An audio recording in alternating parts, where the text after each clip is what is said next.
വയനാട്ടിൽ കടുവാ ഭീതി ഒഴിയാത്ത സാഹചര്യത്തിൽ സർവകക്ഷി യോഗം ഇന്ന് രാവിലെ കളക്ട്രേറ്റിൽ സർവകക്ഷി യോഗം ചേരും.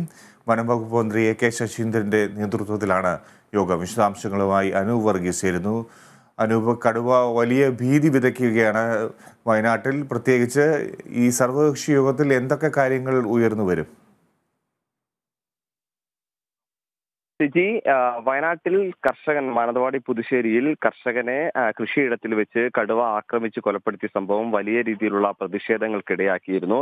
പ്രത്യേകിച്ചും കടുവയെ മയക്കുവെടി വെച്ച് പിടികൂടിയ ശേഷവും മാനന്തവാടി പിലാക്കാവിൽ കടുവയുടെ സാന്നിധ്യം വീണ്ടും കാണിക്കപ്പെട്ടിരുന്നു.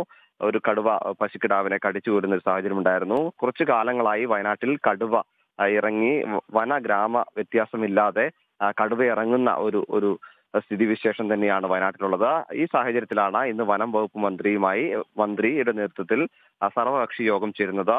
അല്പസമയത്തിനകം സർവകക്ഷി യോഗം തുടങ്ങുമെന്നാണ് നമുക്കറിയാൻ കഴിയുന്നത്. നിലവിൽ മന്ത്രി ഇതുവരെയും എത്തിയിട്ടില്ല. മിക്ക പാർട്ടിയുടെയും നേതാക്കളെല്ലാം തന്നെ എത്തിയിട്ടുണ്ട്. എല്ലാവരും ഓരോ സ്വരത്തിൽ ആവശ്യപ്പെടുന്നത് കടുവ ഇറങ്ങി കൊലപ്പെടുത്തിയ കർഷകന് മതിയായ നഷ്ടപരിഹാര തുക ഇനി നൽകണമെന്നാണ്. 10 ലക്ഷം രൂപയാണ് നിലവിൽ നൽകിയിട്ടുള്ളത്. ആശ്രിത ജോലി നൽകാമെന്ന ഉറപ്പും നൽകിയിട്ടുണ്ട്. ഇത് 50 ലക്ഷം രൂപയെങ്കിലും നൽകണമെന്ന ആവശ്യം ഉന്നയിക്കും. അതേസമയം കാടും നാടും തമ്മിൽ വേർതിരിക്കേണ്ട ഒരു സാഹചര്യമുണ്ട്. ഈ പ്രക്രിയ എത്രയും വേഗത്തിൽ പൂർത്തിയാക്കണമെന്ന ആവശ്യം തന്നെയായിരിക്കും വനം മന്ത്രിക്ക് മുന്നിലേക്ക് വെക്കുക. ഏതായാലും ഇപ്പോൾ വയനാട്ടിലെ മിക്ക സ്ഥലങ്ങളിലും കടുവയുടെ സാന്നിധ്യം സ്ഥിരീകരിച്ചിട്ടുണ്ട്. പ്രത്യേകിച്ചും വനവുമായി ബന്ധപ്പെട്ട് കിലോമീറ്ററോളം അകലെയുള്ള പ്രദേശങ്ങളിൽ പോലും കടുവയുടെ സാഹചര്യമുണ്ട്. അതുകൊണ്ട് തന്നെ കർഷകർക്ക് തങ്ങളുടെ കൃഷിയിടങ്ങളിലേക്ക് ഇറങ്ങാൻ കഴിയാത്ത ഒരു സാഹചര്യം തന്നെയാണ് ഇപ്പോൾ നിലവിൽ വയനാട്ടിലുള്ളത്. ആ സാഹചര്യം മാറ്റി ഭയപ്പാടില്ലാതെ ജീവിക്കാനുള്ള സാഹചര്യം ഒരുക്കണമെന്ന ആവശ്യം തന്നെയാണ് മുന്നോട്ട് വെക്കാൻ സാധ്യതയുള്ളത്. അനൂപ്, നാട്ടുകാരുടെ ഇത്തരം ആവശ്യങ്ങൾ തീർച്ചയായും അവിടെ ഉയർന്നു കേൾക്കും. എങ്കിലും സർക്കാർ ഈ കാര്യത്തിൽ അല്ലെങ്കിൽ മന്ത്രി ഈ കാര്യത്തിൽ സ്വീകരിക്കുന്ന നിലപാട് എന്തായിരിക്കുമെന്ന് സൂചനയുണ്ടോ? തീർച്ചയായും ഇതിൽ ഏറ്റവും പ്രധാനമായി പറയാനുള്ളത്, ഇപ്പോൾ നിലവിൽ വയനാട്ടിൽ ബത്തേരിയിൽ ഒരു കടുവ പരിപാലന കേന്ദ്രമുണ്ട്.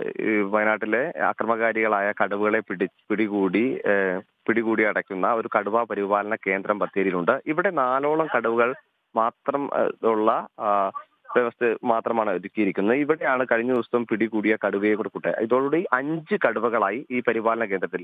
ഈ പരിപാലന കേന്ദ്രത്തിന്റെ അവസ്ഥയിൽ തന്നെ മാറ്റം വരുത്തണമെന്ന ആവശ്യം ഉന്നയിച്ചിട്ടുണ്ട്. അപ്പൊ ഇത്തരത്തിലുള്ള ഈ പരിപാലന കേന്ദ്രം കുറച്ചും കൂടി വിപുലമാക്കാനായിരിക്കും സർക്കാർ തലത്തിൽ തീരുമാനമുണ്ടാക്കുക. അതോടൊപ്പം തന്നെ കടുവകൾ ഇറങ്ങി വരുന്ന സ്ഥലങ്ങളിൽ നിരീക്ഷണവും പരമാവധി കടുവകൾ ഗ്രാമങ്ങളിലേക്ക് ഇറങ്ങി വരാത്ത രീതിയിലുള്ള ഫെൻസിംഗ് സംവിധാനങ്ങളെല്ലാം അടക്കം ചെയ്യാമെന്ന ഉറപ്പായിരിക്കും ഇന്ന് സംസ്ഥാന സർക്കാർ മുന്നോട്ട് വെക്കുന്നതെന്നാണ് സൂചന. അതേസമയം വലിയ രീതിയിലുള്ള പ്രതിഷേധങ്ങൾ നേരത്തെ തന്നെ മന്ത്രി എത്താത്തതൊക്കെ അടക്കമുള്ള പ്രതിഷേധങ്ങൾ ഈ കമ്മിറ്റിയിൽ ഉന്നയിക്കപ്പെടേക്കാം. ഏതായാലും ഇന്ന് മന്ത്രിയുടെ നേതൃത്വം തന്നെ കടുവ വയനാട്ടിലെ മിക്ക ഭാഗങ്ങളിലും കടുവ ഇറങ്ങി വരുന്നത് തടയാനുള്ള വിവിധ മാർഗങ്ങൾ തന്നെ മന്ത്രി ഉന്നയിച്ചേക്കുമെന്ന് തന്നെയാണ് നമുക്ക് ലഭിക്കുന്ന സൂചന.